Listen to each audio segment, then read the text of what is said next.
to all my beautiful listeners, and welcome to I Wrote That, a podcast where we talk about all things books. My name is Larissa Sowen. I am your host and book coach, and today I am here with Bea Miller. She was born in Brazil and grew up in the heart of Europe. She planned to be a neurosurgeon, which I totally love, big plans, big aspirations, but after reading Pride and Prejudice for the first time and recognizing that math really wasn't her forte, she changed her mind. And after getting into a bachelor's in English literature, she dabbled in teaching before realizing that that really wasn't her true calling and writing was where she wanted to be. So these days, her tastes have evolved from the classic to contemporary romance, and typically the spicier the read, the better. So welcome, Bea. Hi, thank you so much for having me. Absolutely. You're a English literature major, you've written your own book. Kind of tell us how you went from wanting to be a teacher to writing something for yourself.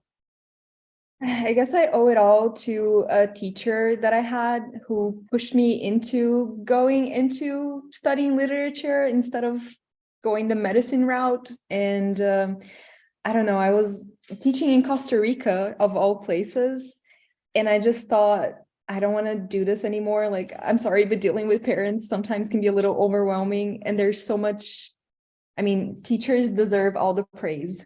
There's so much work to get done after you're done with work. And I just felt like I couldn't handle that. So I started writing a werewolf romance, like a shifter romance. And I just fell in love with it and kept going. Did that book ever see the light of day? Has it been published? It will someday, but it needs some heavy editing. It was my first real attempt at writing, and I really started it with no direction whatsoever. So it needs some improvement, but someday. So your book that you have published, Sweet Delusions, how many books did you write before you got to this book? Oh God, I started, I guess on Wattpad so many years ago, and I published a few chapters, but I didn't really finish. I guess this is the first one that I actually finished. The others were attempts that I didn't quite manage to bring to fruition. But this one, yes, this one I finished. I love that so much because I think a lot of authors can start, stop, start, stop, start, stop. And then they get really discouraged because nothing is coming out the way they want it. But you stuck to it. You saw this all the way through. Yes, this story honestly has been in my heart for, I guess, 5 years. It is about a girl who went through an abusive relationship, and unfortunately, that's a topic that's very close to my heart. And it felt like a story that I needed to tell, and it was very important to me that I finish this one. And then when I did, I thought, why not publish it? And so here we are. Yeah. So how did you go about the publishing? What route did you choose for publishing? I'm an indie author. I went through the KPD. I'm on KU, so Kindle Select, Kindle Unlimited, if you will.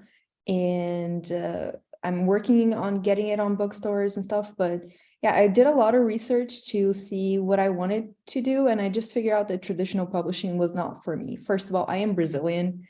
I am a minority, if you will. I'm also in Europe, where traditional publishing in English be very complicated for me because I'm in France and I write in English, so it would be very difficult to publish it.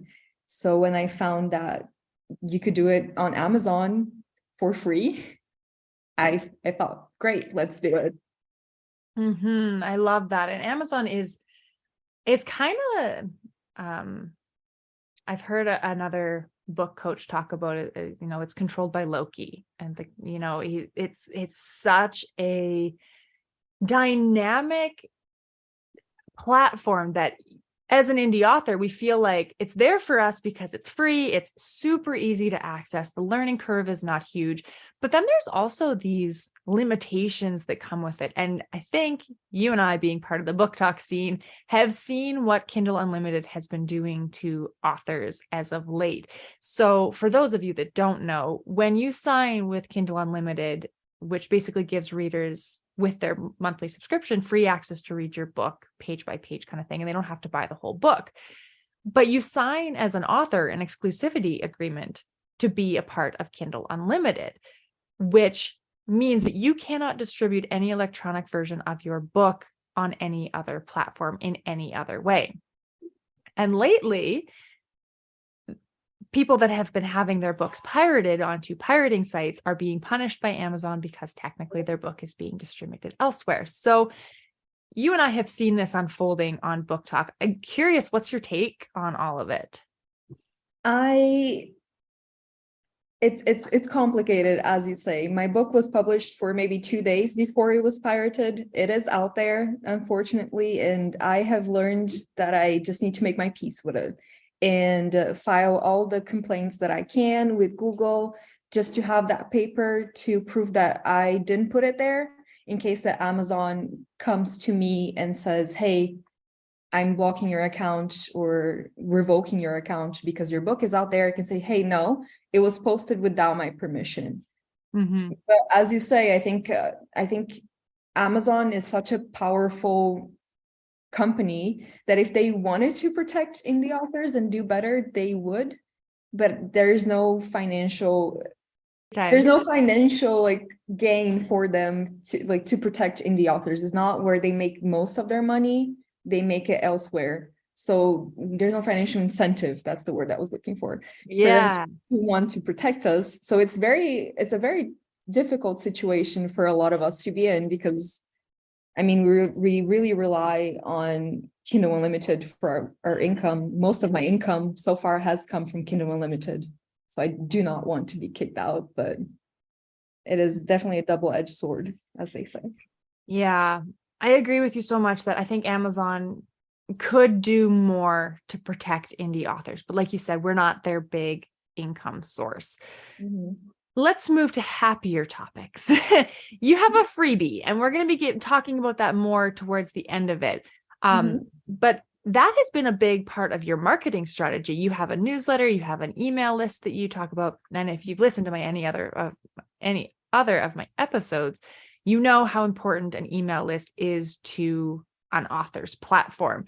How do you manage that? Like, talk about your marketing strategy. Right. So I'm on BookFunnel. I don't know if any other indie authors out there are familiar with the platform, but basically you join and you can partner with other authors to have them send your book to their newsletter, and you send their book to your newsletter. So it's kind of there's a lot of group promos and stuff like that you can do. The essential part though is having a freebie, having something that you can offer readers to, for them to want to join your newsletter. So I honestly noticed that when I released my newsletter, my sales went up.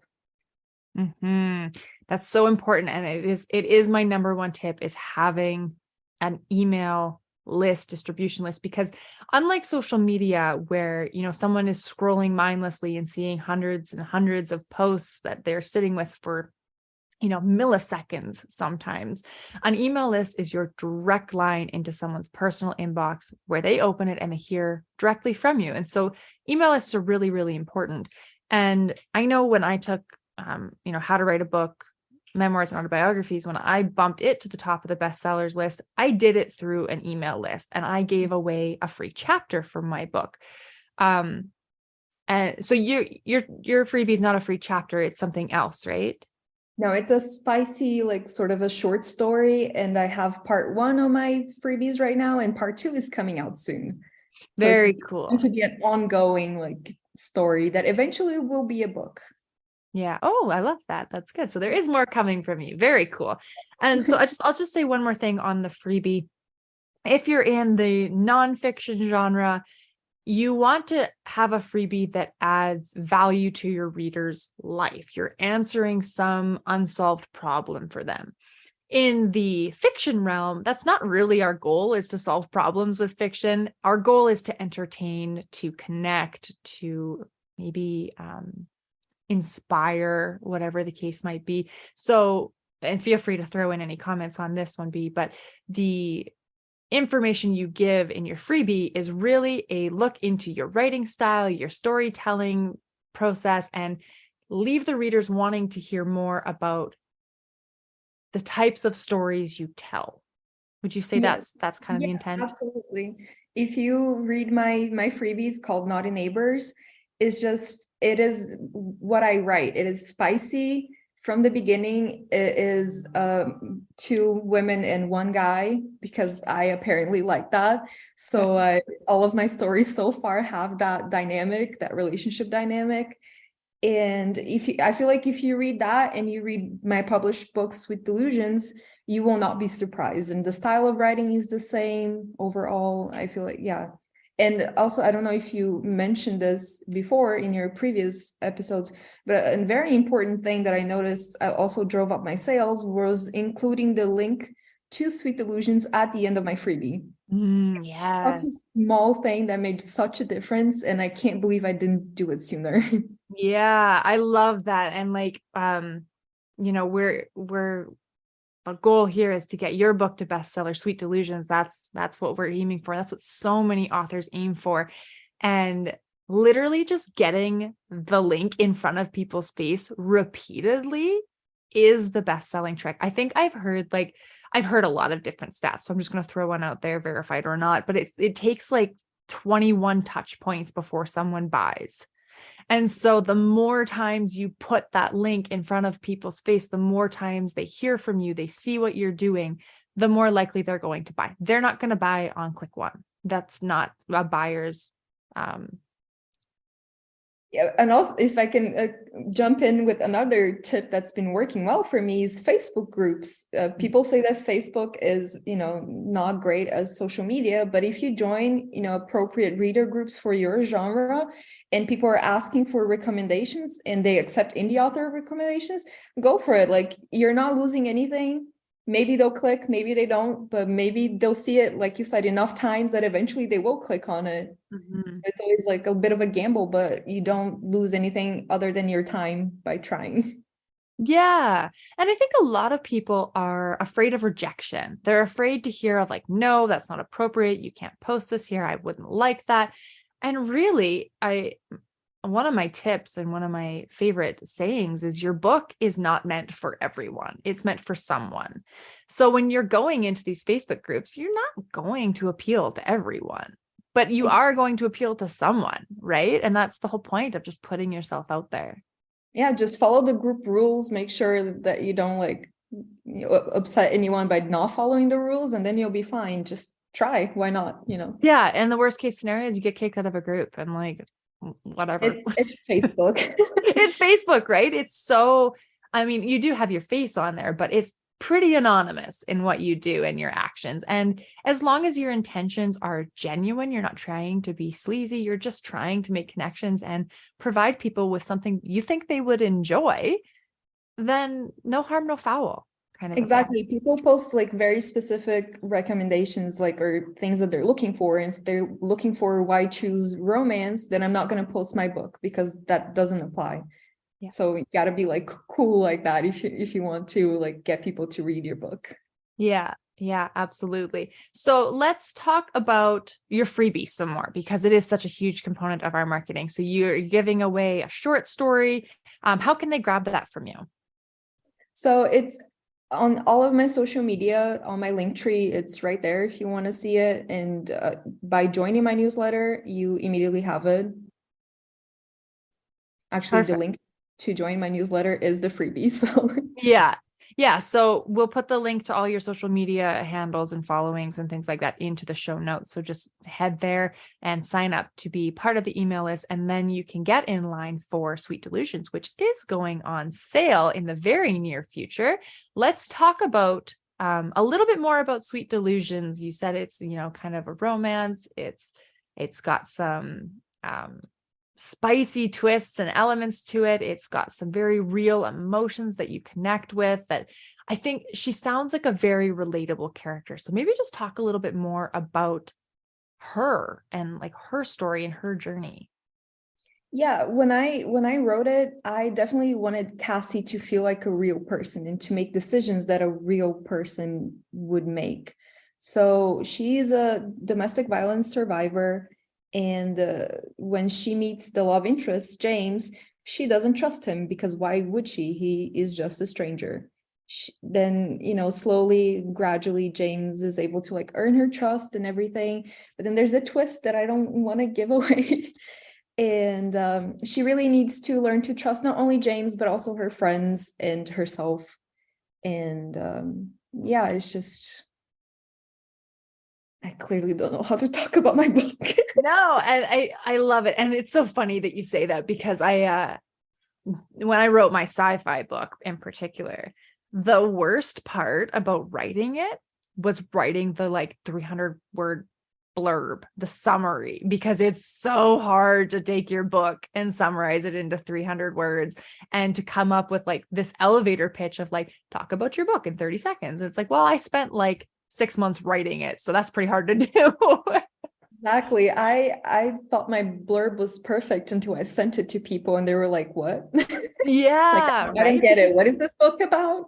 Yeah. And so like, I know like when I go out for beta readers and stuff, this is actually something I ask of my beta readers to do, is like, if you had to summarize my book in like a paragraph, how would you do it?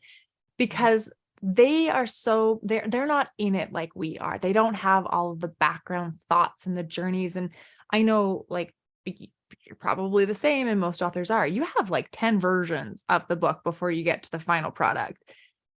Your beta readers don't know any of that stuff. So they're able to better give you that summary that you can then tweak and alter however you feel. So that's like a quick tip for you.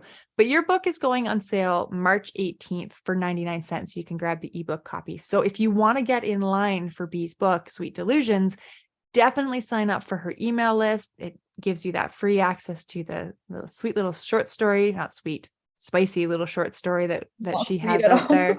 Yeah. And then jump in line where you get an exclusive link to her sale on March 18th. I want to ask, as I do with all of my amazing authors, what is a tip that you have for aspiring authors or authors that are looking to get their book out into the world?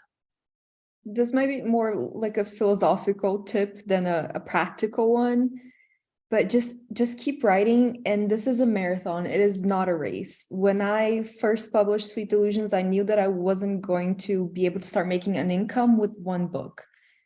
What is, I guess, necessary is to have the resilience to keep writing and to keep trying and to keep going, and to eventually it clicks and it works. And I understand that it's hard because, like you said, we spend so much time working on the one book and we want it to take off. It might happen. It might just not be tomorrow, like when they have the full series out, then maybe it will happen. Maybe it won't. Maybe it will be the next series. But if you truly like believe in yourself and believe in your work and in the story that you're telling, you just keep writing and eventually you'll get there.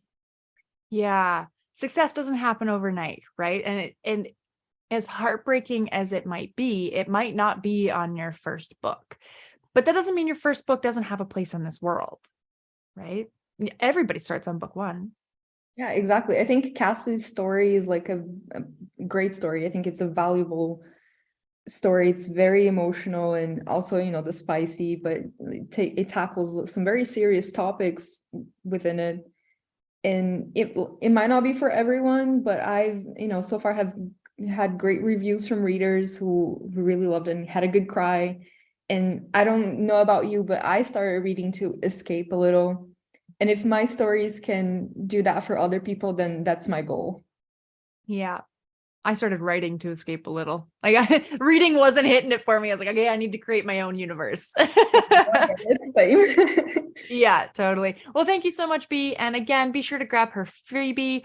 You sign up for her newsletter. We'll put the comments or her links in the show notes, and get in line for her sale on March 18th. Can I just quickly add what the freebie is about? Because I don't think I did. So basically it's called Naughty Neighbors. So imagine you're a nurse and you just want to get a good night's sleep, but your neighbors are being very loud with their noises. Let's phrase it like that. So you go over to confront them, and instead of, it being a confrontation, you end up joining them. And that's the tagline. I love that. That is spicy, and that's spicy I can get behind. So very cool. Thank you for elaborating on that. Thank you for having me. Bye.